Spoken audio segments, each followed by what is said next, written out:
Hey, John from Mighty here, and in this video, I'm going to show you guys how you can go about updating the attachment block's appearance as well as its icon.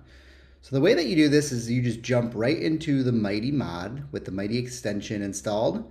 And from here with the appearance, what you can do is you just override the background color. So in here, this color again kind of matches a little bit more of my scheme as opposed to it just being that white color.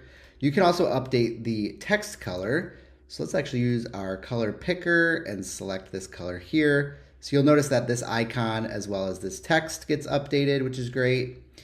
We are going to give this thing a little bit more of a rounded edge to again kind of fit a little bit more to our course style. And from here, what I want to do is I want to replace this icon, this file icon that's here, with any sort of other icon. So you can use any sort of image, JPEG, PNG, or an SVG. And what I would recommend doing is just honestly going over to Google Fonts. So in here, you'll see I've just found like a PDF icon that I'm going to use for my, let's pretend it's a PDF. And once you find an icon that you like, what you'll be able to do is over here is update the color. So this color actually happens to be the color of the text. So that will actually match up.